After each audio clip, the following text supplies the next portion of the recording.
back around 1987 or 1988, I had an occasion to be in Dallas-Fort Worth area on a law enforcement convention. I had an afternoon off, and I ended up in Dealey Plaza just to see what was there. I didn't have any particular reason to be there other than having been able to say at one time I'd been to the crime scene of the century, and being a police officer at the time, that was something you just did when you travel someplace. The first thing I noticed was how small Dealey Plaza was, and having been a Marine sniper in Vietnam, I found it amazing that it would take anybody with a rifle to do anything there. It probably the assassination of John F. Kennedy could have been accomplished with maybe even a pistol, but the problem I had with it was when I went up to the 6th floor of the Texas School Book Depository and saw all of the exhibits, all of which basically say, or the majority of which basically say that Lee Harvey Oswald, the lone nut with a gun, fired 3 shots in 5.6 seconds with a 6.5 millimeter Mannlicher Carcano bolt-action rifle and killed John F. Kennedy. Later he was killed by Jack Ruby. Jack Ruby died, case closed, which was our American history book version of the event. I ended up standing next to the 6th floor window, the infamous so-called sniper's nest, and I looked out the window, and instantaneously I knew that none of that had happened, that somebody in government had lied to us all of these years, and there had to be more involved, more to this homicide scene than we were being told.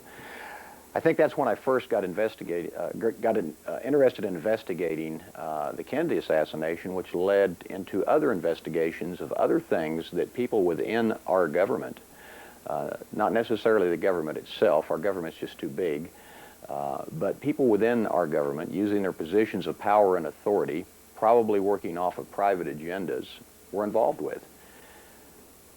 I knew that those shots couldn't have occurred the way the Warren Commission said.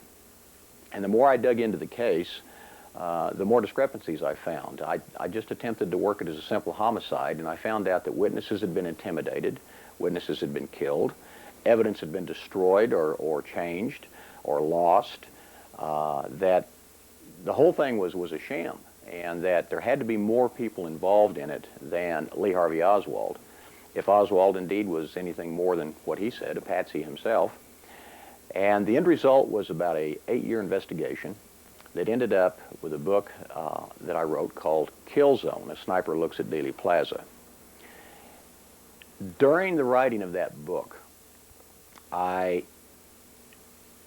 found there were other cases that cropped up with the same people involved that I was running into on the Kennedy assassination, the same entities involved, the same compartmentalized areas of the covert intelligence community and organized crime and international corporations, petroleum companies, all kinds of things that had interest and benefited from the assassination of Kennedy, among other things, up to and including the military-industrial complex, because one of the things that Kennedy, of course, wanted us to do was not get bogged down in a land war in Vietnam, and he exhibited that when he wrote National Security Memorandum 263, which was basically pulling us out of Vietnam at 1,000 troops per month.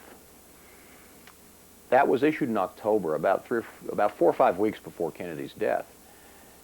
Interestingly enough, on the 25th of November, just a day or two after Kennedy's funeral, LBJ issued National Security Action Memorandum 273, which basically negated 263 and put us into Vietnam and Laos and Cambodia, and it told state, CIA, and DOD what their roles were to be, and that the entire thing had to be plausibly deniable if ever discovered. It was a top-secret memorandum at the time.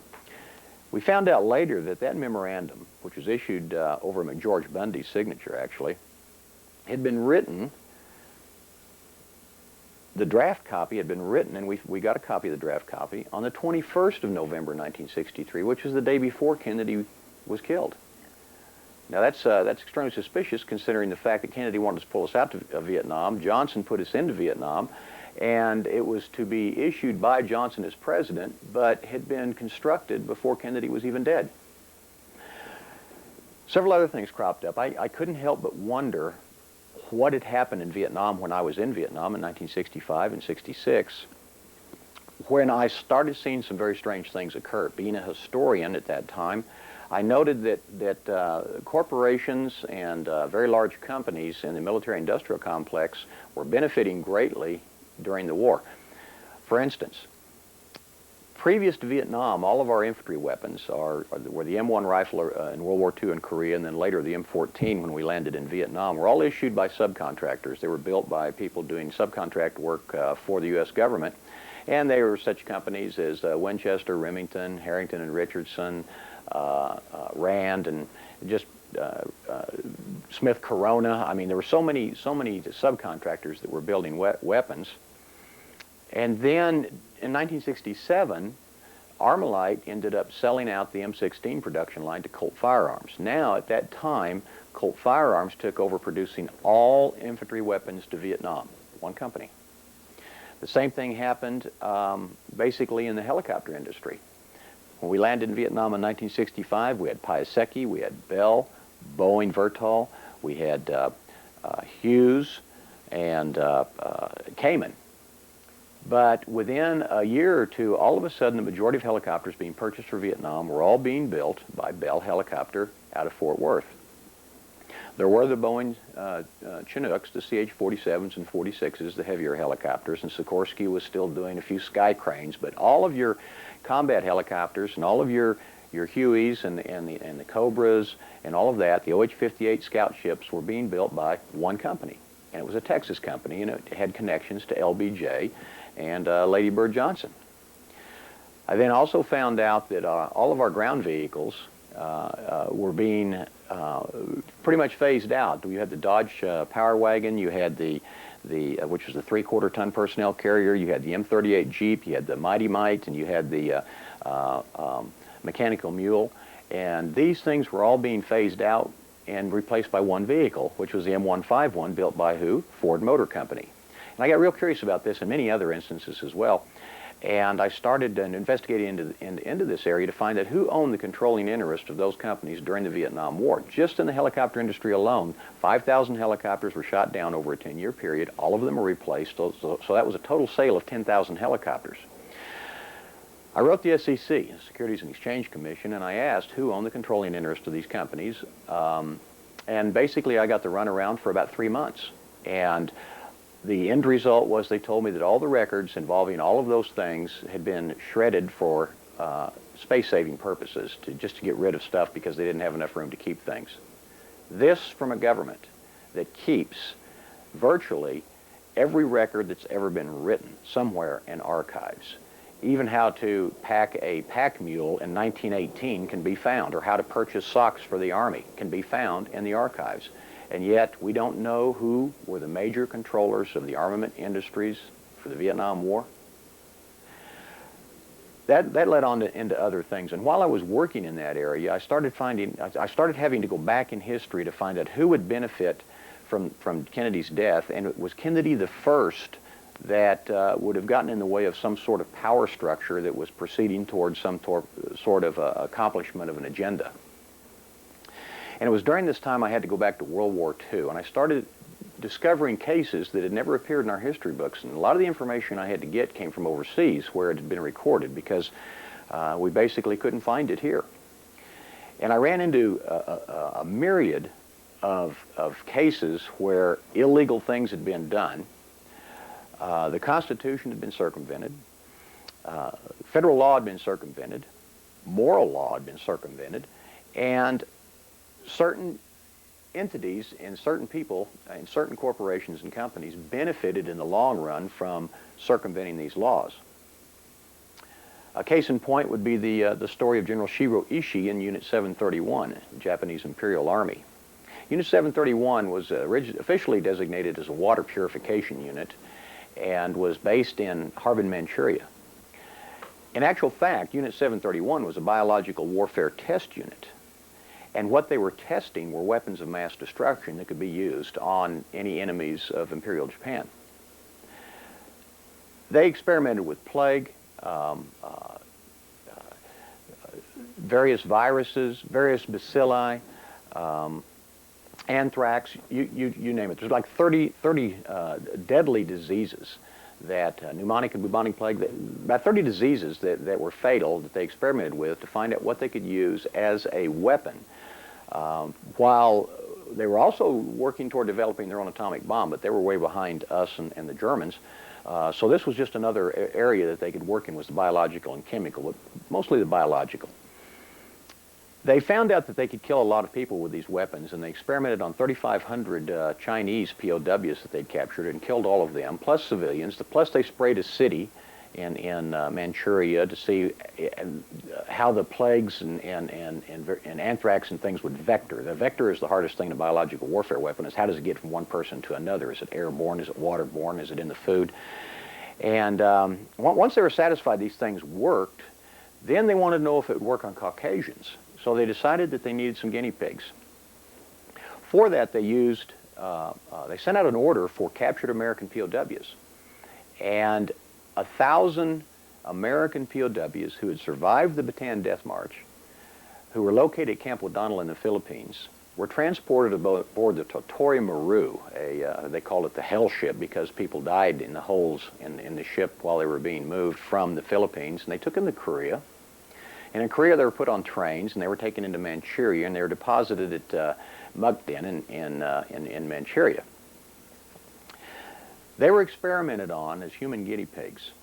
And during these experiments, they would tie these guys to stakes and set off bombs nearby that were filled with all kinds of different germs.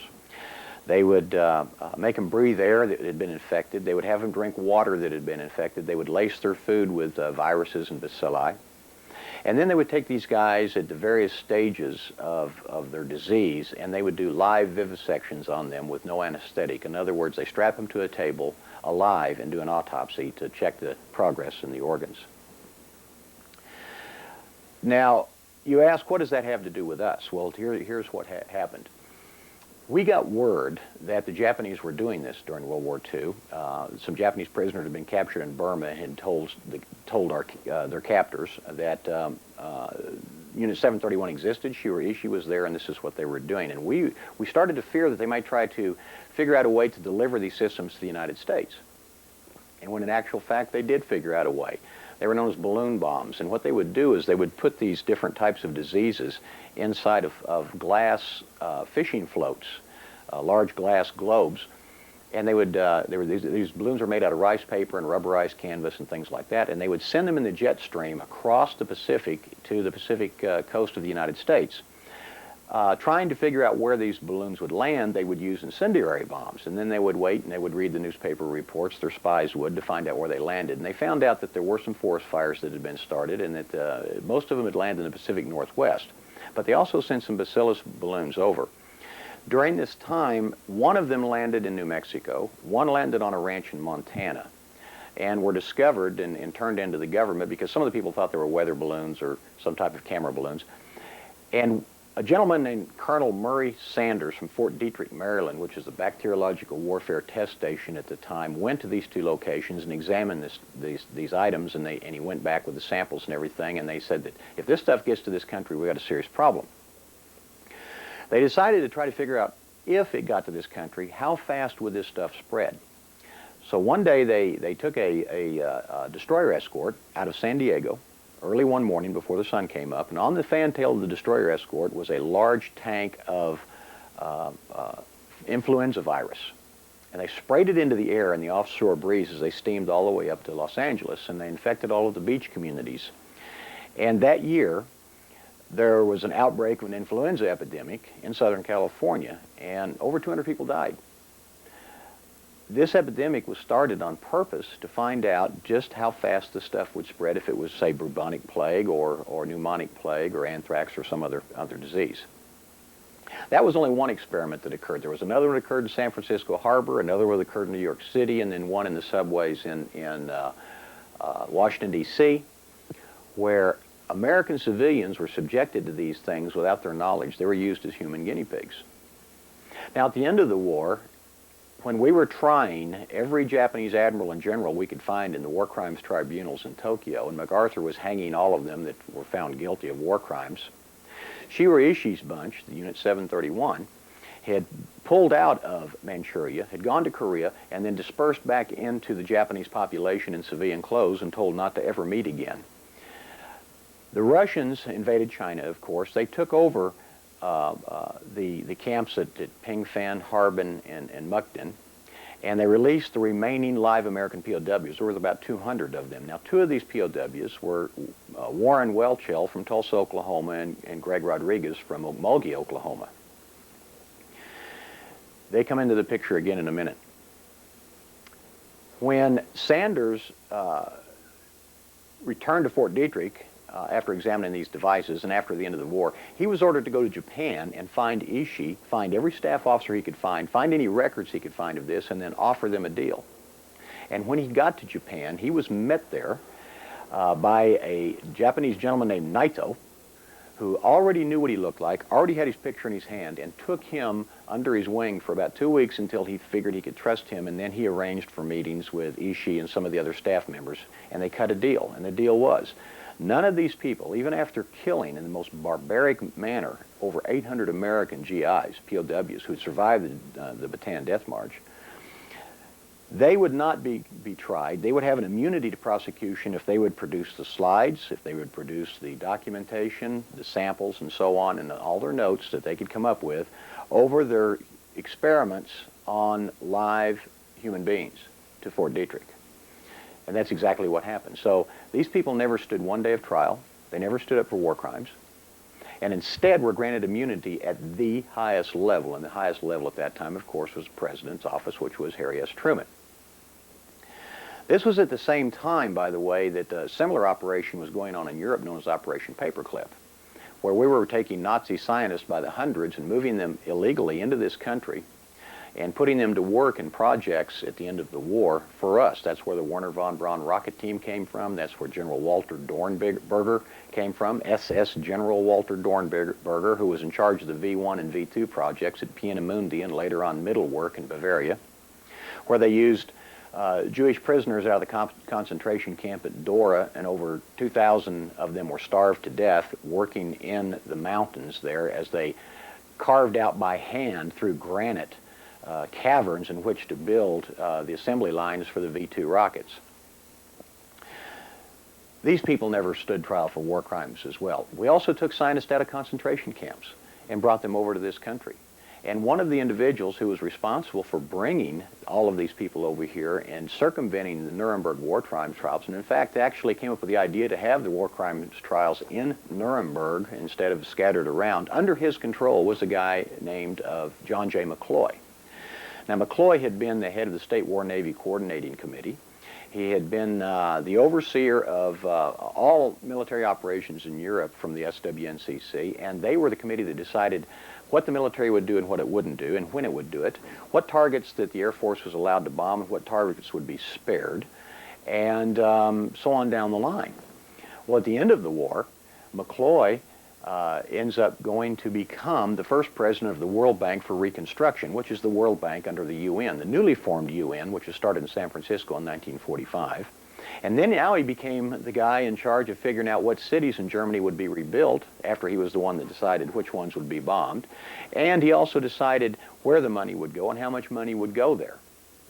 And was responsible for transferring gold out of Fort Knox into underground vaults at the Chase Bank, which later were transferred to Germany, but was paid back with paper Deutschmarks, hence a exodus of our gold and an infusion of paper that was basically not really backed by anything. After a stint in the World Bank, he ends up going to Germany and becomes the High Commissioner of Germany and supervises the reconstruction of Germany. Later on, we find this gentleman involved in many things through government. He ends up eventually on Kennedy's, actually Eisenhower's staff as the advisor for nuclear disarmament, stays over into Kennedy's staff as the advisor for nuclear disarmament, and then quits because Kennedy started underground testing in Nevada in 1963. And in August of 63, McCloy quit and went back to being a Wall Street lawyer, supposedly, for a while with Milbank, Tweed, and McCoy in Wall Street. And then in November, Kennedy gets killed, and one of the people chosen to serve on the Warren Commission was none other than John J. McCloy. And this is the same guy that got mad at Kennedy and quit. Now he's going to help try to figure out who it was that killed Kennedy. So you can see that we run into some of these same players over and over again. But going back to World War II again, we had the human guinea pigs in America.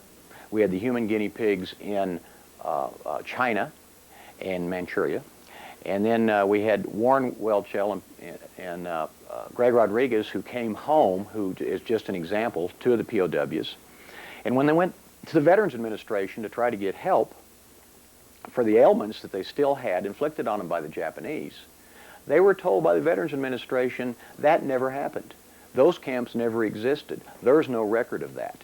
Why? Because it had to be covered up. And the reason it had to be covered up was that had the American people known what had really gone on over there, they would have demanded Shiro, Ishii, and his entire staff be hung for war crimes in Tokyo. And a deal had already been cut. So that story never ended up in our history books. Operation Paperclip, it was many years later before we found out how many Nazi scientists who were war criminals and had been involved in hideous experiments in the concentration camps, freezing experiments where they froze people to death to see how long it would take, genetic experiments, cutting arms off and sewing them on, all kinds of just terrible, terrible experiments that occurred. And a lot of these people never stood one day of trial, never answered for the crimes, and instead were gainfully employed in this country by military-industrial complex corporations, who later on made many hundreds of thousands and millions of dollars in profits off of some of the things that they were involved in. It was during this time in World War II that something else happened as well. Now, we had the OSS, the Office of Strategic Services, and the OSS was not part of the U.S. government per se. The OSS was actually started by a man named William J. Donovan, General Wild Bill Donovan, who was one of the higher-ups in the Council on Foreign Relations in New York City at the time. And they became the covert commando saboteur paramilitary group that went into Europe and worked with the French underground. But what a lot of people don't realize is the French underground, when they first went into Europe, was basically the Corsican and the Sicilian mafia, or actually the Italian underground Sicilian mafia, and the French underground was the Corsican mafia based out of Marseille. And they were using the old drug smuggling routes and the old routes that the thieves used all the time to do all of their criminal activities by avoiding the police against the Germans. The network was already established. That's why it was successful. This was the first time our covert intelligence agencies really started using organized crime to help them out in the accomplishment of the mission, and the waters started getting very muddy at this point. At the end of the war, you have to realize that the American and Allied forces had moved from Normandy east and stopped short of Berlin, and that the Russian forces, the Red Army, had moved from Russia west and ended up going through and taking Berlin. As the Russians moved forward, they captured many POW camps that were filled with American prisoners of war, and British and Dutch and French and some of the other allies. As the Americans moved eastward toward Berlin, they captured many POW camps filled with Polish and Russian, and Ukrainian and Hungarian and different Slavics, basically Red Army types that had been taken prisoner by the Germans, because the Germans had a tendency to move the POWs away from the advancing friendly forces to the opposite front. We had over 100,000 Red Army soldiers and then several thousand others from some of the other satellite countries. The Germans, or I'm sorry, the Russians had captured over 150 to 200,000, we don't know the exact number, Americans and British and French and so on. Stalin wanted all those Red Army prisoners back. And he told Eisenhower that if, you know, I will trade you prisoners. I'm not just going to release these guys to you. I want my prisoners back. And we found out that what he wanted to do was shoot them, because in the Red Army it was illegal. It was against orders to surrender. You just didn't do that. If you did, you were shot as a traitor. And these people had been captured, so therefore they didn't stand their ground and fight till they died, so therefore they were traitors and they would be shot. Eisenhower didn't want to do that, but to make a long story short, they were forced to get our guys back. They had to go into forced repatriation, and they had to fix bayonets and march these guys onto trains and haul them over to the eastern end of Europe, into Hungary and Austria and Czechoslovakia and places like that. Take them off the trains, and they were immediately marched off and shot. We would get some Americans back, but we were trading a lot more Russians than Stalin was giving back Americans. While this exchange was going on, another entity appears, and it turns out that there's a German SS division named the SS Galician Division. Now, the Galicians were actually Ukrainians. They were white Russians. They were anti-communist, and they, instead of fighting for the Red Army against Hitler, they fought for Hitler against Stalin. Stalin wanted these people real bad. There were over 5,000 of them, plus their dependents, so you're probably looking at 10 to 15,000 Galicians. Instead of being sent back to Russia, there was a man named Alan Dulles, who was the OSS chief of station in Bern, Switzerland for all of Europe. And he found out where the Galicians were at, made a deal with them, and spirited them out of the country so that they wouldn't end up going before the firing squads in Russia. And he took them to Greece, then to Italy, then to Canada, then brought them into the United States, and they settled in the New York City area, and they settled in the Dallas and Fort Worth area. And later on, their teenage sons who were growing up ended up going to work for CIA and infiltrating back into Russia because they spoke Russian, they knew the territory, they had relatives there, and were used as assets during the Cold War. The problem with all of this is that Stalin found out about it, and he had between 26,000 and 60,000 American POWs that he loaded on trains and he sent to Siberia, and he never gave back, and they were alive at the end of the war. Eisenhower found out about it. He knew about it. We knew what happened to these people. We had names. We had lists. But what were we going to do? The war was over. Eisenhower couldn't find the Galicians. They were gone. He had several, many thousands of other Red Army POWs still in custody who didn't want to go home. No guarantees that we could get the American POWs back, even if we gave his back. So what were they going to do? Well, they came up with a new term. It was called KIA-BNR. Now, KIA-BNR was killed in action, body not recovered. So administratively, they declared these people dead. And the relatives were notified with a nice telegram, a GI check, GI life insurance check, and the notification that your son, husband, brother, whoever, was killed in action, body not recovered, location unknown. Sorry about that, here's your money. When in fact the government did know exactly what happened to these guys, and they never came home, and had been reputed, many of them, to be alive, still working in Siberia in the 50s and 60s. A similar instance happened when I started down that trail to investigate the POW MIA situation. A similar instance happened in Korea. We had over 5,500 American POWs that were put on trains and taken north into Manchuria and later China and into Siberia, mainly to Govordsk in Siberia. And then they disappeared into the gulags, into the work camps, and they never came home. And we found ways to write them off as well. But they all were seen going in by many sighting reports as being alive, but when the war ended, we just turned our backs on them and we walked away. Similar thing happened in Vietnam. We know of at least 2,500 people that were left behind when Nixon said everybody was home. Whether they were bodies that were in wreckage that was in the jungle and had never been recovered or not is one thing, but there were too many live sightings. One instance that comes to mind is when Bobby Garwood, a Marine PFC who had been captured by the Viet Cong and later was taken up into North Vietnam and lived up there and in the POW camps, and then later made friends with them just to survive. When he finally managed to get out and he came home, he tried to be debriefed, and he tried to tell government debriefers that he knew of one camp where there were over 600 live Americans in 1978. And no one wanted to hear what he had to say, and instead they court-martialed him as a traitor. and they still did nothing about where he said these POWs were, to even checked on them as far as we can tell. And the cover-up continues to this day on the POW MIA situation. It doesn't matter how many live sighting reports come out. It seems like we don't hear anything about it, and it's extremely disturbing to me as having been a military officer, that we would leave our troops behind in the field of battle, and politicians and bureaucrats would write them off for political expediency.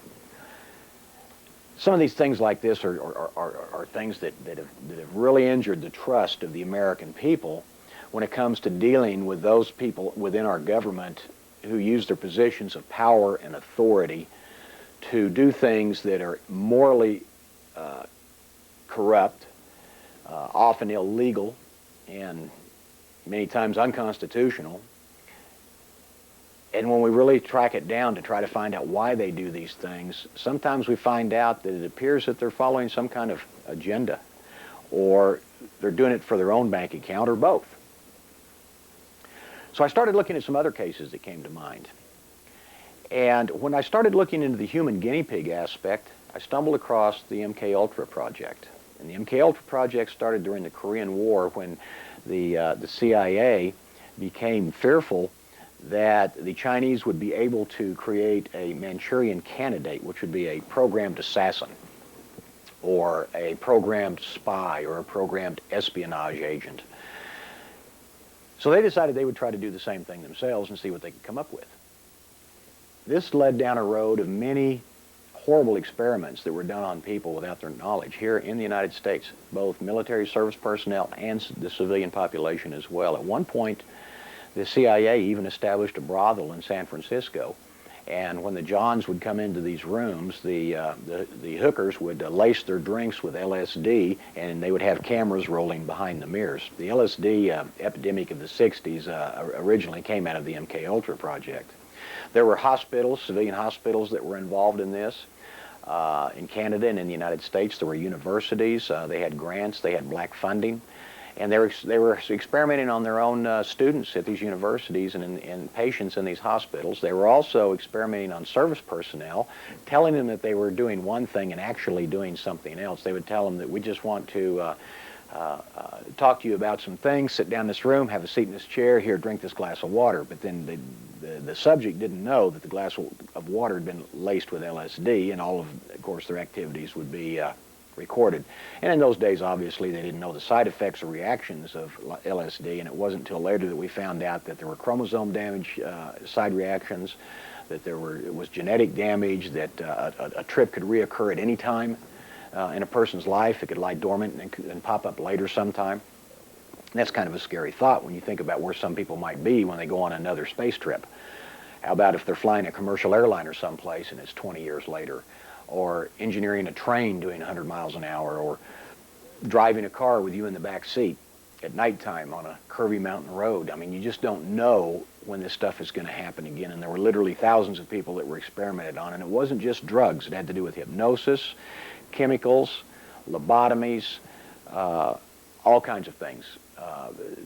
Anything that had to do with mind control or mind manipulation. And we were paying for it, but we didn't know it was happening to us. At the same time, other experiments were going on. We call them human guinea pig experiments. We had military units who were marched across open expanses of deserts after they had been saturated with radioactivity from an exploded atomic weapon. We had troops that were and sailors who stood on ships or stood on barges in the Pacific and watched a nuclear explosion occur to witness it, without them being told that what we wanted to know was how much radioactivity can they take, how much would it affect them at this given distance, and so on down the line. These things were going on quite often, and the people involved in it didn't seem to care that these were American citizens undergoing these things. Whether they're in uniform or civilians didn't matter. They were just considered expendable by the elite, guinea pigs. It was about this time, when we go back to World War II, that we find out something else occurred politically. Just before the invasion of Japan, which was Operation Olympic, we dropped 2 nuclear weapons, one on Hiroshima and one on Nagasaki. The Japanese surrendered. Had they not surrendered, and we were forced to invade the Japanese home islands, we figured it would cost between 2 and 2.5 million American casualties. We had stockpiled Okinawa with thousands of tons of weapons, war equipment, all brand new. Rifles, machine guns, grenades, artillery, tanks, airplanes, everything. At the end of the war, the Japanese surrendered, the troops came home, but what happened to all of that equipment? Well, when you really start digging, what you find out happened to that equipment is it was taken over by the OSS, the friendly guys from the Council on Foreign Relations. And they divided it in half and they took it to two places. One, this is 1950, I'm sorry, this is 1945. 1945 was taken to two places, South Korea and Indochina. Now, in Indochina, it was given to a man named Ho Chi Minh. Now, Ho Chi Minh used this equipment to fight the French and kick them out of Indochina. And as soon as he did, we moved in with OSS and then later on CIA personnel. And we took up also at the during the same time in Indochina, also included Laos and Cambodia. We took up and inserted teams into those areas, and this is the same areas where we'd worked with Ho Chi Minh to fight the Kuomintang army, or fight the Japanese utilizing assets from the Kuomintang army, the KMT under Chiang Kai-shek. And when we fought that war against the Japanese over there with OSS teams, we financed it with opium profits out of the Golden Triangle. Well, at the end of the war, the French, by treaty, got French Indochina back, but when the Viet Minh kicked them out in 1953, the war started in 1950, by 1953 they were kicked out, and we moved in, our teams went back in and got involved again with the heroin trafficking. At that time, later it became known as Laos. But in 1950, 1953, there was another war that occurred too. It occurred in a place called South Korea. In 1950, the North Koreans invaded the South. The war lasted 3 years. It became a UN police action because now we had the UN to handle things like this, and we were allowed to fight this war, even though 90% of the assets were American, by the way. We were allowed to fight this war to a truce, not to victory.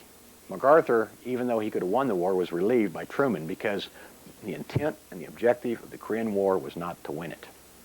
The intent and the objective of the Korean War, when you start putting all the pieces together and figuring out who benefited and why we weren't allowed to win it, appears to be that it was a message being sent to the American people that we can no longer fight a war by ourselves, that we have to do it as an international military force. And this one we barely were allowed to win to the point to where we could declare a truce. The war never even, the war still goes on today. It's not over, it's a truce. There was no surrender. It's simply a truce. And in French Indochina, during the same years, the French tried to fight the communists by themselves, and they were kicked out in 3 years.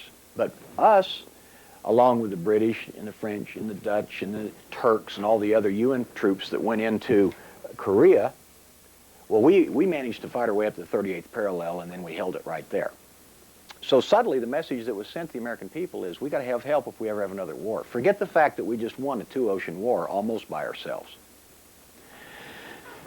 Later on, when Vietnam comes along, we have Kennedy who's going to take us out of Vietnam, but he gets killed, and Southeast Asia gets broken up into two entities. South Vietnam given to the Pentagon to operate within, and Laos given to the CIA. And what's happening over there is international drug running. By 1975, there was like 95 tons of heroin a year, raw, uncut, 100% heroin a year coming out of the Golden Triangle, even though we were out of there, no war to support, no Pathet Lao to fight.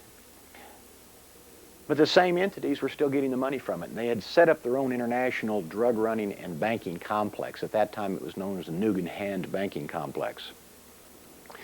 And the people who ran these banks were retired American generals and admirals. And it was all illicit drug money. And most of the drugs were coming to the United States and to Europe, some to Australia. Very little stayed there. And it was coming in through the Trafficante drug network in San Francisco at one time, and then later through other ports of entry. and the money was in the millions and billions, and it was going into this same drug laundering and money laundering international scenario, but no war to support. So what was it going for? Where was it going? Who was it benefiting? Well, when we start following some of the players that were involved in Laos during the Vietnam War, during the war in Southeast Asia, we find those same people who worked with the CIA and other organizations as well, ended up also being involved in the Phoenix program in Vietnam, the assassination program in Vietnam, and then later in Iran, involved with setting up the Shah's secret police, the SAVAK, and then eventually into Bogota, Colombia, and getting involved in setting up the Medellin and Cali cartels, which are tunneling tons and tons of cocaine into this country, which really got their kickstart during the Iran-Contra affair. The drugs were coming out of Bogota, they were going to Panama, Noriega was raking off a percentage, then they were going to Ilopango Air Base, they were going to Costa Rica and a couple of other places, and then they were being flown into the United States through basically 3 drug routes, one to Southern California, one to Mena, Arkansas, and then one that crossed the border down by Brownsville, Texas in trucks. And it was the land route, it was the backup route. An area you can look at on that one is you might read Terry Reid's book, Compromised. He goes into a lot of detail on the Iran-Contra drug smuggling end of that. But what I found fascinating was the same names kept cropping up all the way through all of these scenarios. And we can take them all the way back to the Bay of Pigs and the Kennedy assassination. They were around then, they were in charge of things then, and they kept cropping up. You can find some characters' names over and over again. Theodore Shackley, Thomas Kleins, Felix Rodriguez, and E. Howard Hunt, and several others. These names keep cropping up in various places together, and an international investigation that had the assets could probably discover a great deal about what really went on if they pursued it in the right directions. So all of these things were going on, all under the auspices of the Cold War. We have to keep the communists down. We have to keep the domino effect from occurring. We have to keep Castro in Cuba. We have to keep the Russians from expanding in Africa. We have to keep the Chinese from expanding in Southeast Asia, and so on. But magically, when the fall of the Soviet Union occurs, all of a sudden there's supposed to be no more enemy, and everything's supposed to be fine, when in actual fact what we see now is the rise of terrorism. And it seems to be extremely hard to fight this terrorism, and we run into the words, or the phrase, international and domestic terrorism. Well, we know what international terrorism is. It's been going on for years and years and years. A lot of it is religious-based, a lot of it is ethnic-based, a lot of it is politically based. But then when it gets imported into this country, when you have cells of Hamas and Hezbollah and Islamic Jihad that come into this country, and they start setting up here and doing acts of terrorism here, it takes on a whole new meaning for Americans. And the problem we have is, as Americans out here in flyover land, is why can't the government stop it? Why can't they do anything about it? Well, they probably could, but it seems they've been sidetracked somewhere along the line, specifically at the Oklahoma City bombing, when even though all the evidence and all of the eyewitnesses pointed to Middle Eastern connections, and we're talking Hamas, Hezbollah, Islamic Jihad, whoever they are, even in the wake of the World Trade Center bombing, where we know that it was an Islamic terrorist cell that did the World Trade Center bombing, within 3 days of the bombing, the entire media shift went to clear off the spectrum to the right wing, or the militias, or the neo-Nazis, or this group or that group that were politically on the opposite end of the spectrum from the people in power in the White House at that particular time. Though there was no basis for this, and I investigated the Oklahoma City bombing, and saw that there was no basis, no evidence to support this, this is where the media went. They were relying on experts.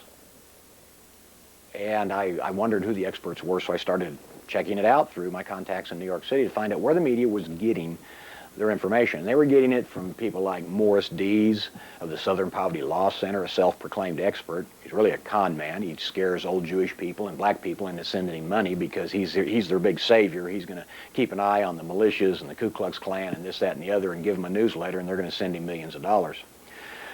And then the other is the Anti-Defamation League of the B'nai B'rith, which I couldn't understand. That didn't fit at all into the scenario. Until I found out that they were extremely left-wing later on. I was somewhat naive on who these people were because I was just a policeman trying to do a job. But they weren't, the media was listening to these people who had agendas, who all had private agendas and private reasons to do these things, and were networking with very extreme left-wing types in Washington to get their things done. They were networking with people, I'm sure, like Charles Schumer, Dianne Feinstein, Barbara Boxer, and all of that, because they were the same ones that did the big militia investigations and the militia hearings later on, which was all smoke and mirrors. It was all diversion from what we really needed to look at. And what we really needed to look at that time was the massive infusion of Islamic terrorists that were being brought into this country by none other than our own government. Now, how can I say that? It's very simple. Anybody that's had any involvement in the higher echelons of the VFW or the American Legion or the DAV knows that at the end of the Gulf War, we imported between 3,500 and 5,000, we don't know the exact number, former Iraqi soldiers that we had captured in the Gulf War. We brought them over here, many of them former Republican guards, specifically the Hammurabi division that was taken just west of Basra. And they settled in this country in many cells around the country. One was New York City, a big one. Another was New Jersey. Another was Oklahoma City. Another was Norman. Another was Dallas and Fort Worth, Houston, New Orleans, Miami, Florida, Los Angeles, Long Beach area, just to name a few. We know of over 100 locations around this country that these people settled in and then formed Islamic Jihad cells or Islamic terrorist cells. We have PLO here. We're not being told about that. We have these people planning on doing things because we have been declared the great Satan by the Iranian terrorists and also by the Iraqi terrorists. And even though the Iranians and the Iraqis don't get along because we're talking the difference between Persians and Arabs, they work together when it comes to a common cause. They have an old saying, the enemy of my enemy is my friend. So until the great Satan, the United States, is dealt with, they won't rest because to them it is a holy war. All the indications we had in Oklahoma City had to do with Middle Easterners. But Clinton and Reno stood up on day 3 and said there is no Middle Eastern connection, no matter what the evidence is. Don't confuse me with the facts our mind is made up. So as you can see, what we ran into through all of these things, plus some of the airplane incidents we've had, such as TWA-800, such as which we're pretty sure is going to end up being a missile no matter what they say about it, such as Pan Am 103, the bombing over Lockerbie. We know from all the evidence we've been able to turn up that it was probably a bomb that came out of the PFLGP General Command out of the Bekaa Valley in Syria, financed by the Iranians. The Iranians put out a fatwa against American jumbo jets after the USS Vincennes shot down the Iranian Airbus in the Persian Gulf, and they offered $1 million an airplane for 10 airplanes. We're pretty sure that Pan Am 103 was probably the first one. We know that Ramzi Youssef, who was implicated in the World Trade Center bombing, who's a Pakistani Baluch terrorist, had planned to blow up 10 jumbo jets himself, and had actually had been constructing bombs in the Philippines. And he was going to knock down some airplanes that were coming back to the United States from the Philippines. Actually did set off a bomb aboard one foreign carrier in the Philippines. We know that that Pan Am 103 had a bomb put on board in Frankfurt, on one airplane. It then was flown to Heathrow, was transferred onto the Maid of the Seas, the Clipper Maid of the Seas, the Pan Am 103 jet, and then exploded over Lockerbie because it was running behind on its schedule when it should have probably been over the ocean. Our FBI lab, on the other hand, took a little piece of plastic and determined from that little piece of plastic that it came from a timer built by a Swiss company named Mebo, and that this particular chip and timer had been sold to the Libyans, and therefore it was a bomb that was assembled by Libyan intelligence, and that's all smoke and mirrors. It just turns out that the same individual last week who determined that that particular piece of plastic fit that particular bomb built by those particular people has been reassigned out of the lab because he's the same one that did not do the proper investigation on the evidence from the Oklahoma City bombing case. In fact, actually falsified some evidence. So who knows what's happened on the Pan Am 103 case? Then you have Cal 007 shot down by the Russians. What's the true story behind that? Well, if you read into the Medusa File, you find out that there's like 3 stories behind Cal 007, just all depending on which one that you want to lean to and where the vast majority of the evidence resides. But it appears that Pan Am 103, it's a good possibility we're finding out now, may not have even been shot down. Did it actually? Cal 007. I'm sorry, Cal 007. Hope you can edit that part. That Cal 007 was not shot down, that it actually landed on an island there in the Sea of Japan, off of the Kamchatka near Honoran Island in the Kamchatka Peninsula, because an FAA individual in the air traffic control area of Tokyo radar notified Congressman Larry McDonald's office on the next day that the plane had landed and that everybody was safe ashore in Russian territory, and that McDonald would be returned later. Then a few days later, of course, we have the story of the wreckage and the water and all this, but not one body ever came out of the wreckage. Later on, the Russian divers, interviewed by Izvestia, said it wasn't what we found that was strange, it was what we didn't find. We didn't find any bodies in any wreckage. So where were the bodies? Well, they just happened to have if they landed, and if that story is true, and that's where the evidence seems to rest, if they landed on Russian territory, all those people may have been taken to the nearest large town in Siberia, which just happens to be Khabarovsk, which just happens to be the jump-off point for the Siberian gulags. And they were taken in and never brought back. Why would that be significant? Why would it happen? Well, one possibility that's been expressed by investigators and journalists is that because Congressman Larry McDonald was on board, and he was very anti-communist, and he was intent on exposing the ramifications of the Federal Reserve System, the Council on Foreign Relations, the globalist agenda, the New World Order crowd, all of that, and he was getting far too dangerous and too vocal and had to be taken out. Whether that's true or not, maybe someday we'll know the whole truth if we can find all of the evidence to support it. But the multi-millionaire mystery writer that everything she writes, issue that makes them stick their head up and say, wait, something's wrong here. What's going on? You know, I think we're being lied to. Then they start looking at it that way. But, you know, everything we've talked to up to this point, the question comes up, where's it all going? You know, you've told us all of these cases. You've told us of all these incidents. What's your point? The point is that during my investigation of all these different case files, so to speak, these histories, is that I discovered that there are people inside of our government, and I'm not anti-government, I'm very pro-government. I took an oath to support and defend the Constitution against all enemies, foreign and domestic, as a police officer and as a military person. And there's no expiration date on that oath. I know we've got the best government in the country, or in the world. And the problem I'm seeing with it is it's being corrupted and it's being used as a tool against the American Republic. It's being used by people whose interest isn't in the best interest of the United States of America. We've been lied to so many times now, and we've found ourselves lied to so many times now by people in those positions of authority, inside of the government, whether they be elected, whether they be appointed bureaucrats, whatever, that they seem to forget who hired them. and instead appear to be working for somebody else somewhere, some other entity, somebody higher than government, at least higher than our government.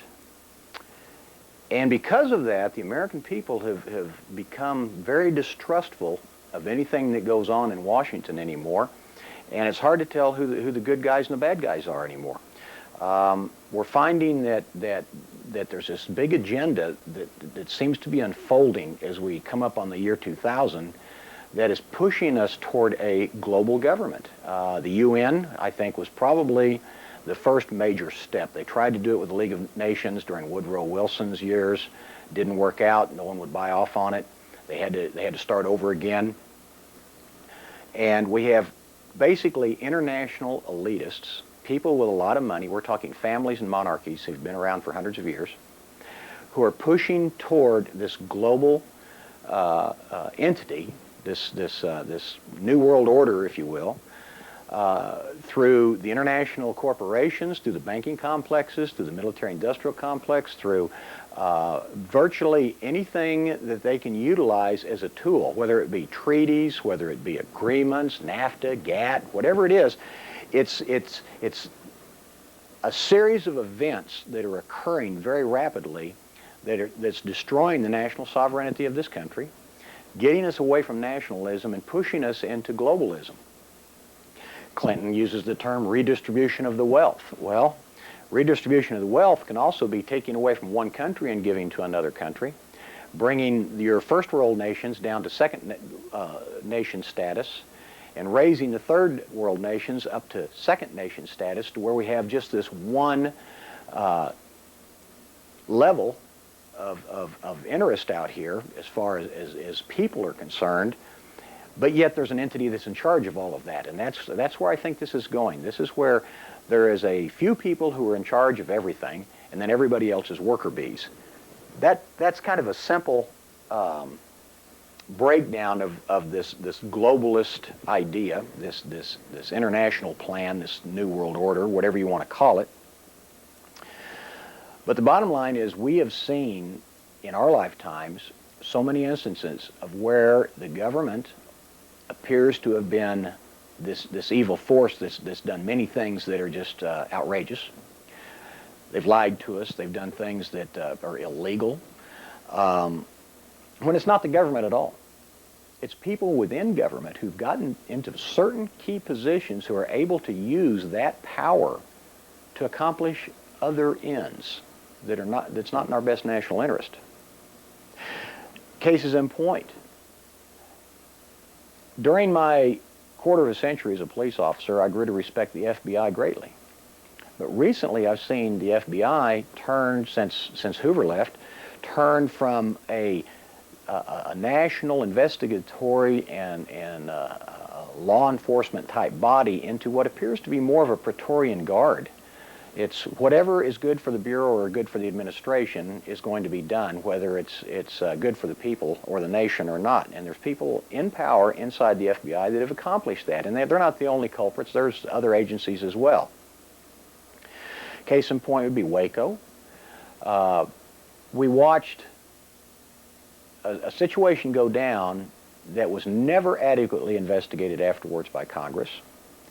That every time they tried to get to the bottom of what really went on at Waco, there was a lot of smoke and mirrors that were turned up by certain people on the committee that pretty much destroyed the investigation and never let it proceed to where it should have gone. We know, for instance, that in videotape that has surfaced since the Waco incident of the infrared system in the airplane overhead, that there were tanks crashing into walls behind the building before we ever saw any tanks in front of the building. As a police officer, it bothered me in the sense that there's women and children in this structure, and they're pumping in all of this tear gas in an enclosed structure. And then, of course, we had the fire afterwards, and the rest of the story from there. When theoretically a tactic to use on what we would call an armed and barricaded assailant situation would be to build a fence around the place.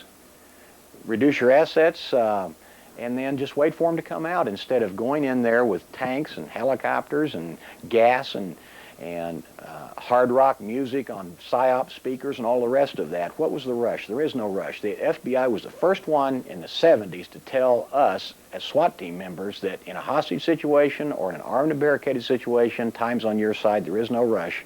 Take all the time you want. And then they violated their own rule. Why? We may never know. Oklahoma City. We know that we have been lied to on numerous occasions involving Oklahoma City. Instead of doing a proper investigation, what we saw the government involved in was damage control. We know that there was a John Doe 2. We know that there was a John Doe 3, 4, 5, 6, and so on. Where are they now? And how come that the government side of the case is, we're going to hang McVeigh and Nichols and go on down the road and put this behind us? And then the government turns around and tries to sabotage its own case. All these things about the FBI lab, all these things about McVeigh did all this stuff by himself.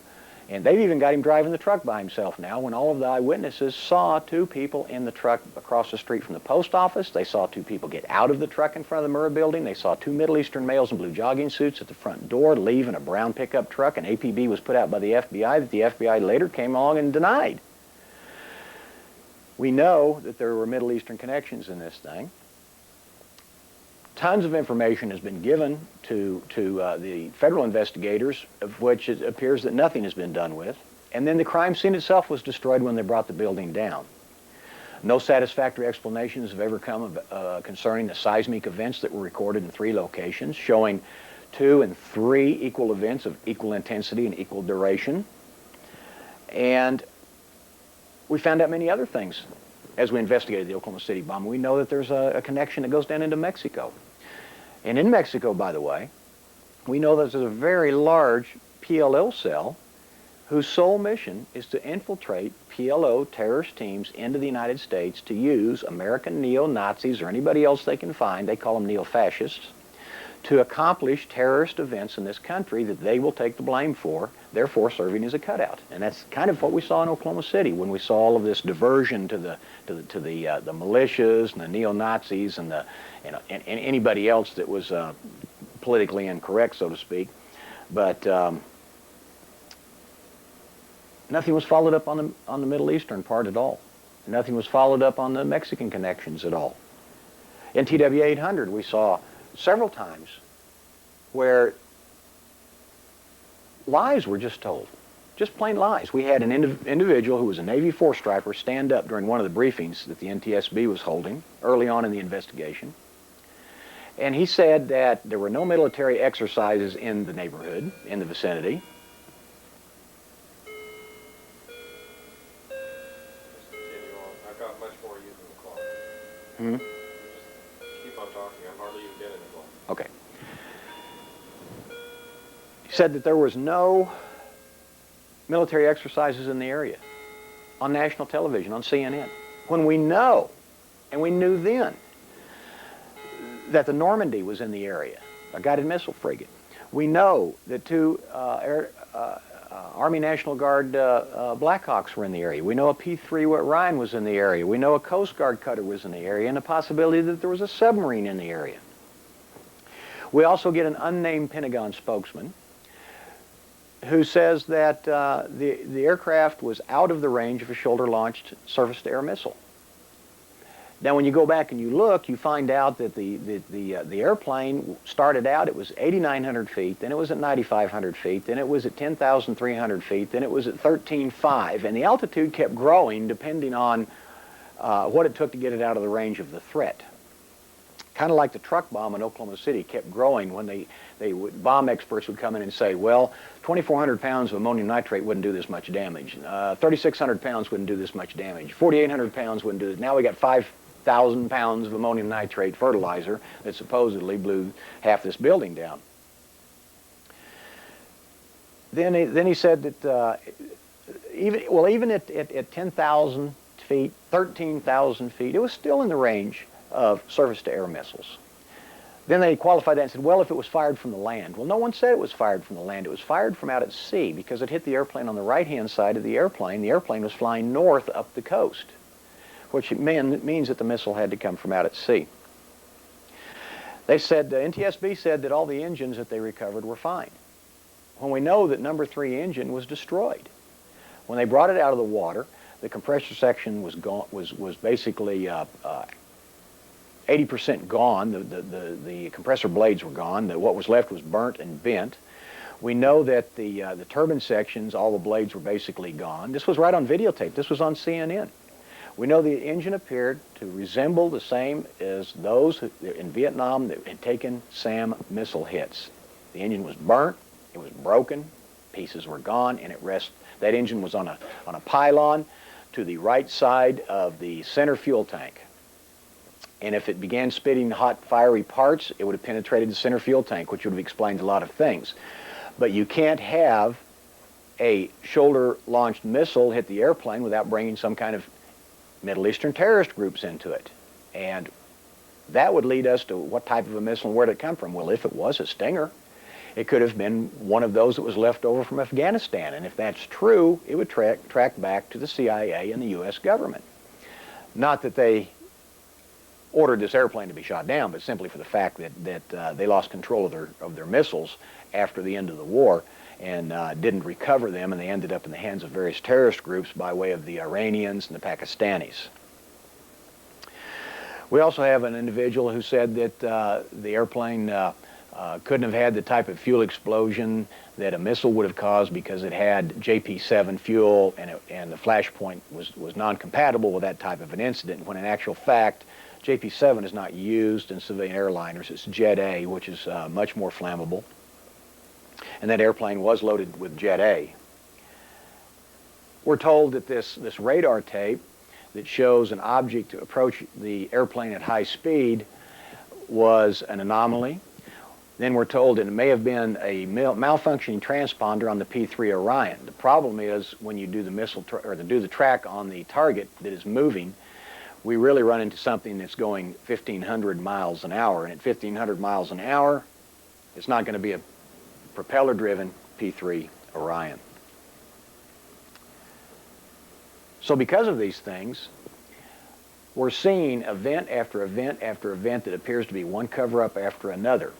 You couple that with MENA, with Whitewater, with all of the other things that have gone on, the Vince Foster murder, everything else that's gone on, and you can't help but ask, what's the deal?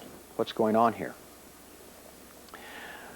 Well, a lot of people will say, well, it's this force behind the New World Order is accomplishing all of these things for whatever reason. My investigation didn't lead to the right wing or the left wing at all. As a matter of fact, I don't think that the issue is a conservative or a liberal issue. I don't think it's a Republican or a Democrat issue. I think that one side is played against the other, and that there's another agenda that's occurring here, and they'll use either side. And right now, they're using the left wing as the boogeyman, and the right wing is becoming very defensive. I think if the right wing was in power, they would be used as the boogeyman, and the left wing would become defensive, as it was in the Vietnam War, because all of the domestic disturbances and the riots and the bombings and all of the terrorist things that happened in the 60s were left wing. Now it's all being blamed on the right wing. There's an old adage that goes back to a plan that was hatched in 1773 in Frankfurt, Germany, that one of the keynotes to this group was, it doesn't matter what entities are involved as long as you use both sides. If you support both sides of a war, it doesn't matter who wins or loses. If you support both sides of an issue, it doesn't matter who's right or wrong, as long as in the end you are the one that's remaining and the one in charge and the one that owns the debt that these people owe you. That leads us up to an elevation above federal government. That leads us up to what you might consider a global elite issue. People who think that there should be a super government over and above all other governments. And these people have been around for years. There's no secret about this. There's no massive behind-the-doors conspiracy. There's been much written. They've got their own publications. They've got their own organizations. They're so numerous it would take a small book to list them all. And they all seem to network together. And even if they don't agree on everything, the common goal is the same. It all gets there in the end. And it's almost a world socialist type of government controlled by a very small handful of people who are able to control the destiny of the nations. To do that, they have to destroy national sovereignty of all the nations in the world to the point to where they become nation states of this super government. And I think that's what this so-called New World Order is all about. It gets us to that point. And they've always had the saying, I've looked at a lot of these groups, that the end justifies the means. It doesn't matter how they get there. It doesn't matter how many people die. It doesn't matter how many lies you have to tell. It doesn't matter how many drugs you have to smuggle or how much money has to be laundered. As long as you get there from here, the end justifies the means, because it will be better for everybody. It's kind of like the Star Trek thing when Spock says, the needs of the many outweigh the needs of the few. Well, that's kind of like talking about a democratic form of government. We don't have a democratic form of government, but a democratic form of government is where if the majority of people vote for something, it occurs, even if it includes eliminating the minority. 10 people meet in a room, 9 vote to hang number 10 gets hung. There's no one there to protect number 10. In a Republican form of government, in our form of government, there's checks and balances to protect number 10 against the masses. These people would use terrorism, they would use war, they would use debt, they would use any tool in the toolbox to get to where they want to go. Because to them, they have another saying, and it's order out of chaos. And if they can create chaos in this country, no matter how they do it, using the propaganda from the mainstream media, using terroristic events, using the Hegelian effect of creating a problem and then having the solution standing by in the wing, a solution we probably wouldn't accept, except now that we are more afraid of the problem, such as the Oklahoma City bombing. They did a poll right afterwards. How many of your rights would you be willing to give up for security? And that was kind of scary, because a lot of people said, oh, I'd give up some. Well, when you start giving up your rights, that is a slippery slope. And we start going downhill very rapidly at that point. Why do people buy off on this? How come they don't see this coming? How come they don't understand what's going on? Well, it appears that a lot of it is because they simply don't know. They don't have the education, they don't have the background, they haven't done the research. This isn't stuff that was presented in the public school system. When you look at that aspect of the whole thing, you wonder, just what is the public school system and who really controls it? Well, ever since the federal government became involved in the public school systems, and they started coming up with things like Global 2000 and Goals 2000 and all of these other issues, and they came up with an organization called the NEA, the National Education Association, which was the stepchild of the General Education Board, the GEB, which was originally started by the Rockefeller Foundation and the Carnegie Foundation. Then we find out what their agenda is. And their agenda is strictly globalist.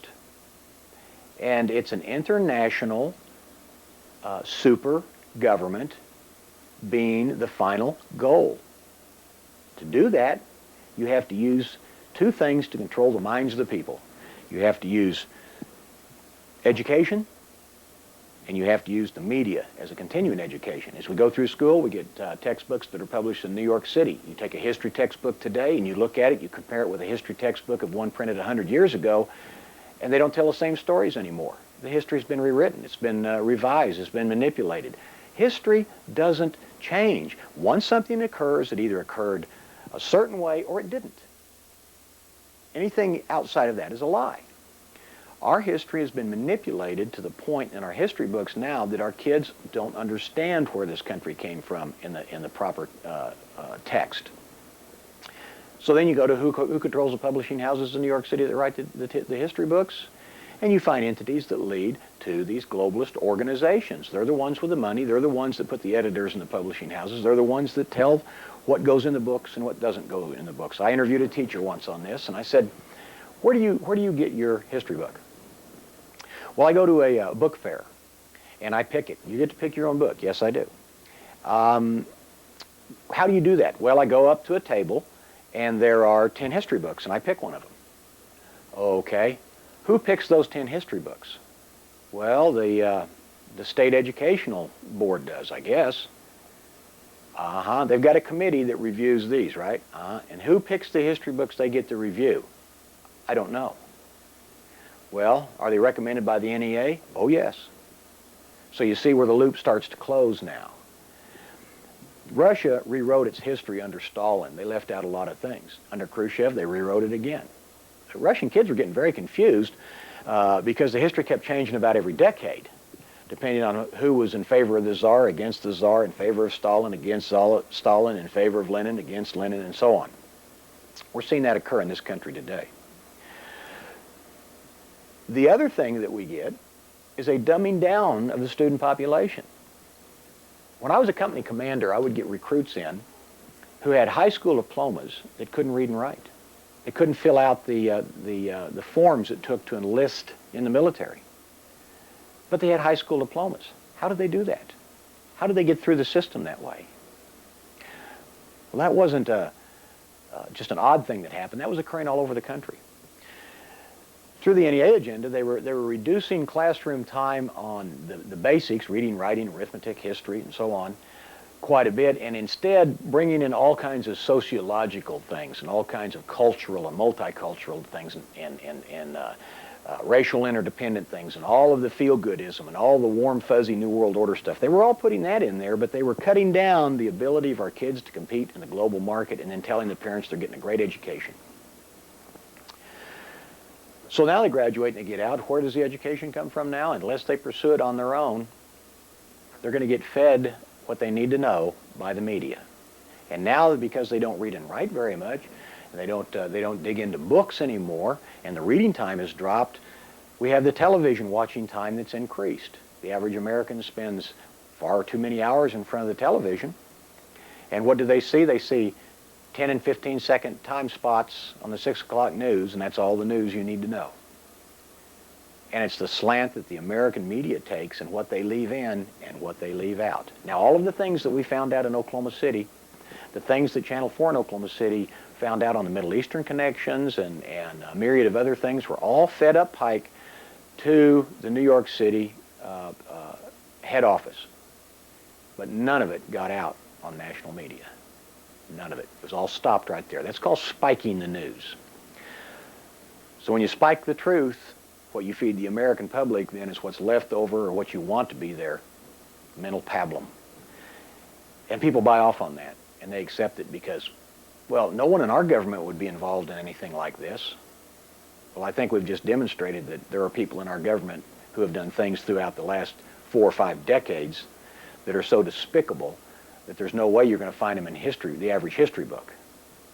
And it happens over and over and over. Now, they talk about, well, there's people who want to overthrow the government. The issue is to locate the criminals who use their positions of power and authority, identify them, and then prosecute them, get them out of government. We need to do a little bit of house cleaning is what we need to do. We need to clean up our own house. And we have to do that by utilizing the law, utilizing the court systems, and doing everything we can to say it stops now because we're not going to pass what's going on down to our children and our grandchildren.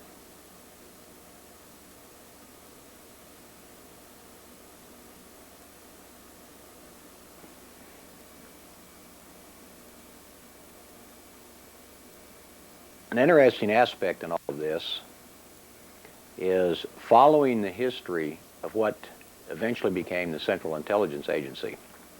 At the end of World War II, we had a situation occur where there was a German SS general named Reinhard Gayland who escaped from Berlin with several trucks loaded down with his staff and documents and microfiche and all kinds of intelligence data.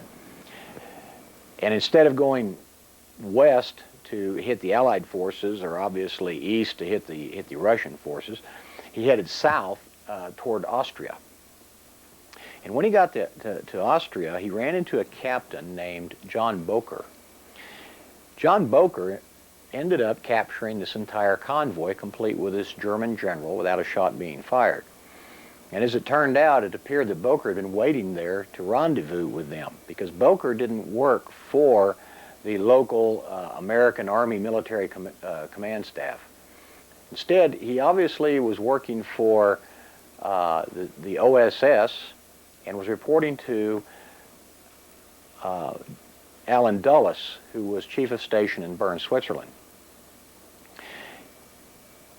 It appears that he advised Dulles that he had Reinhard Gayland and his staff and all of these documents, and wanted to know what to do with them. And they ended up hiding these guys out, hiding the documents and everything for a period of time until they could decide exactly how they would proceed with this new asset that came into their hands.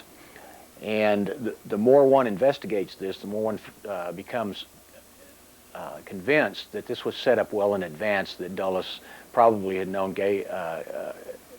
Reinhard Gayland throughout the entire war. Reinhard Gayland was the espionage chief for Hitler for Armies East, which covered all of the Eastern Front, Russia. He had spies all the way up to and including inside the Russian General Staff. He had kill teams that went around killing Jews.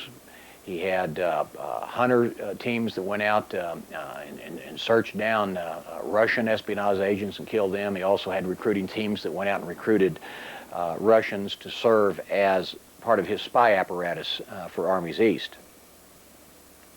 Gayland was spirited away and hidden for quite a while.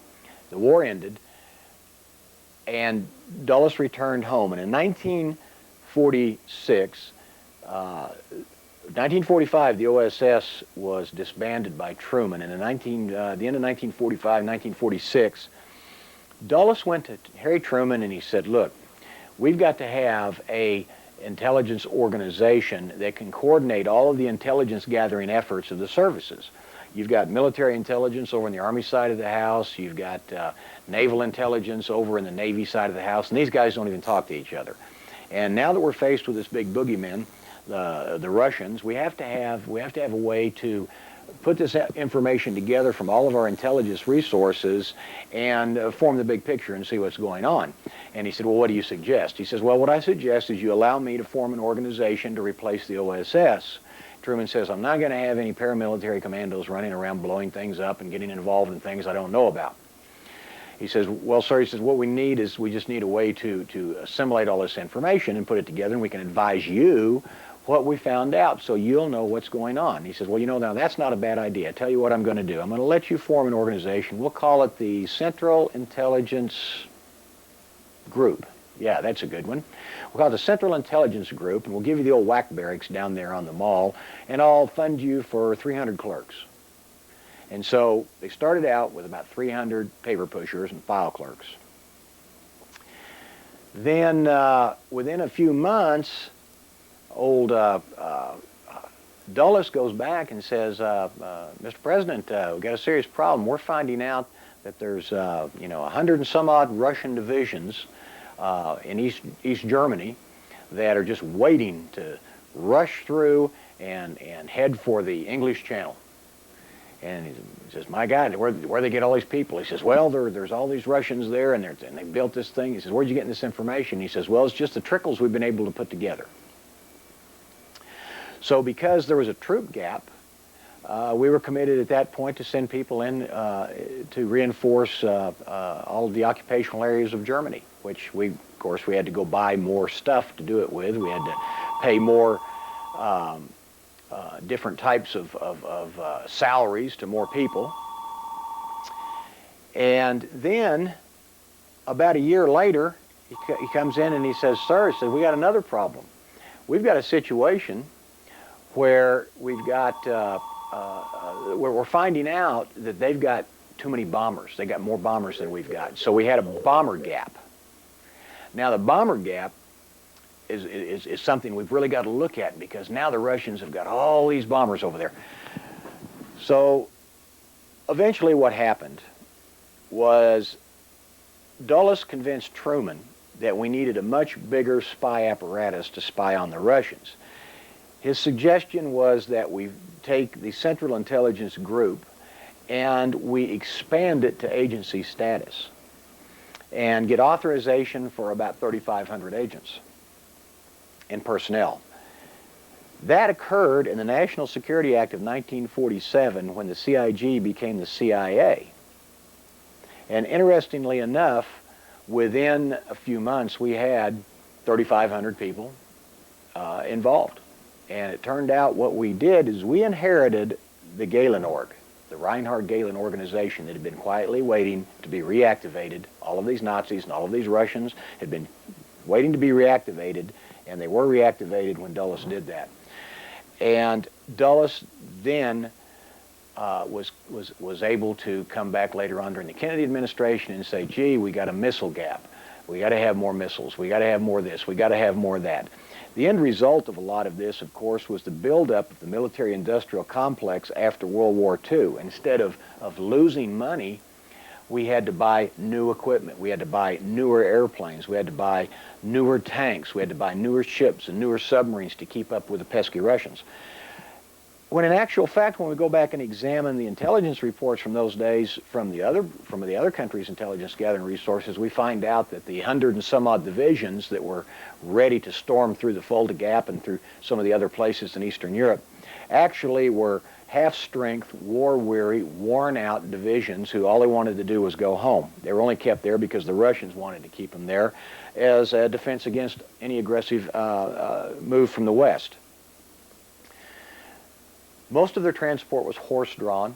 The trucks they had didn't have parts. The tanks they had were obsolete. The aircraft they had, most of them were worn out.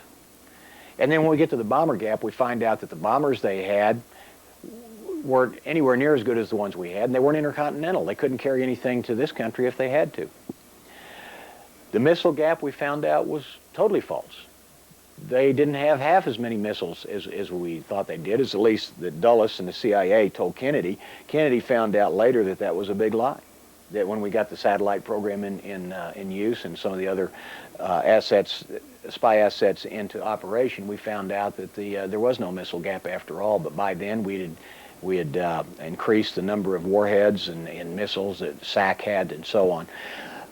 Bottom line was, as we went through the rest of the Cold War, basically what we did is we outspent the Russians. But what it also did is it put us $3.5 trillion in debt, buying all of the things it took to maintain the Cold War and to keep the technological edge against the dark forces of the East, as I believe Reagan used to call them.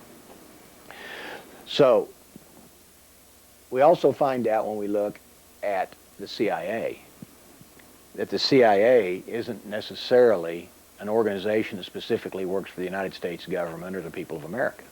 The CIA, when you look at it, we find out that all but 2 directors of the CIA are actually high-ranking individuals in the Council on Foreign Relations.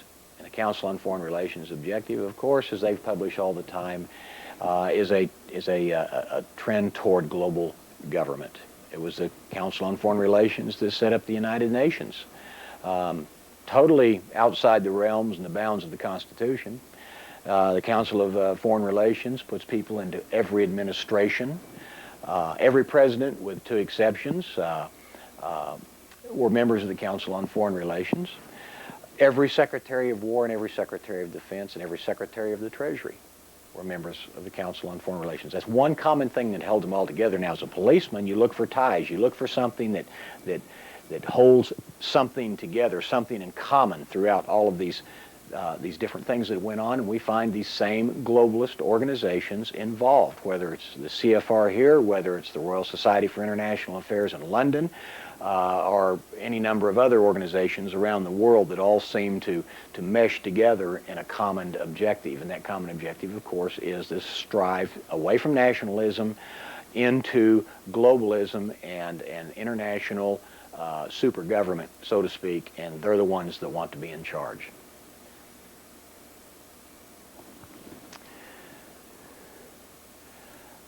I think the big experiment toward this ability to be able to control the population of the planet actually occurred in microcosm in Russia. The Bolshevik Revolution and all that followed that was a so-called grand experiment into how do you control the masses of the people if you're in charge. Well, you can control them by debt, you can control them by intimidation, you can control them by fear, you can control them by sheer power, or you can control their minds and make them think that they're in the best place in the world and everybody else is worse off than they are. You can also pick and choose from these various methods and kind of combine them together and mold it like clay one way or the other until you have a situation where the population poses the least threat to the hierarchy. Now, the hierarchy are those people who think that by birthright or by bank account or by design are the ones that are supposed to be the kings of the world, the emperors of the empire, the people who are ultimately destined to be in charge.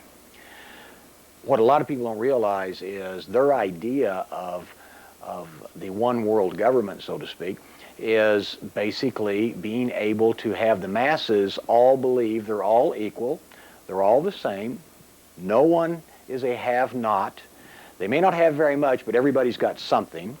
And when you really start breaking down this one, what we call the second world type scenario, it's not a first world power anymore, and it's not a third world power anymore. Everybody's been equalized now. When we break it down to that second world scenario, we have the peasants and the worker bees, the producers, and then we have the thinkers and the leaders, the elite. And only they are the ones that will know the true story behind things. They're the ones that will have the reins of power. They're the ones that will decide who lives and who dies and who prospers and who doesn't. They will be able to control who travels and who doesn't travel. And what you will see is basically what they tried to do in Russia, with, depending on who was in charge at the time, it changed a little bit with each dictator, a socialistic or a communistic form of global government, where everybody's got one cow, or maybe half a cow, but nobody has a herd. Because if you have a herd, then you'd be rich. And if you got rich, then you might have capitalistic ideas, and that would be politically incorrect. And because you would be better than your neighbors or more well off than your neighbors, you become a threat to your neighbors, and you would have to be brought back down again. That partially crippled the Soviet Union, because there was no incentive for workers in Russia to work. Why put out a quality part as long as you put out 50 parts a day and you made your quota, you got paid the same amount. It was a very small amount, but it was enough to get by. Why work hard to put out good parts if you could put out enough parts? So the system really doesn't work. The elites never quite figured that out, but they keep trying to monkey with it and make it work to where they don't have any competition coming up from the ranks. And I think we've seen that in private corporations. We've seen it indeed in government, where it's the people that get promoted have a tendency not to want to promote anybody as smart as they are or smarter than they are, or somebody that would be a threat, because they don't want to end up having someday to have that person promoted beyond them and them have to work for that person after that person had to work for them. You'll run into the same thing in the socialist countries. You have basically two classes, the ruling elite and the rest. That is basically where this whole thing it seems to be going right now, with the global elitist versus the masses, the unwashed masses.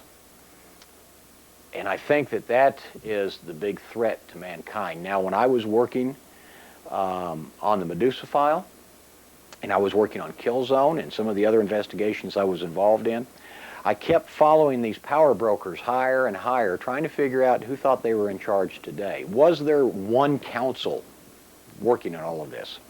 Was there one room where these people get together who are the world's big leaders, who we may not even know who their names are?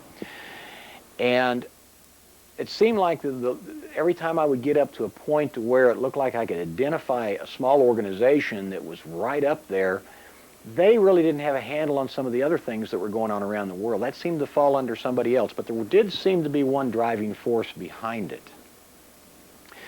And the driving force was just basically very evil. It was going against biblical teachings, and it seemed to go to where we get to in the Bible when it begins to talk about the Antichrist.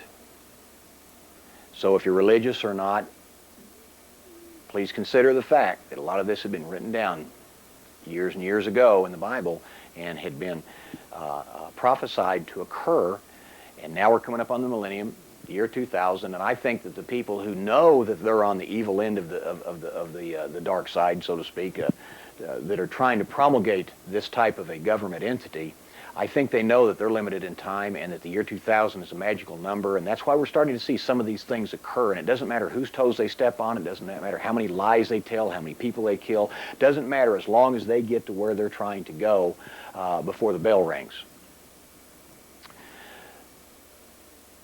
Because of this, I also found out that many other investigators had done a great deal of work on satanic organizations around the world and indeed in this country. And there is a huge satanic movement in this country as we speak.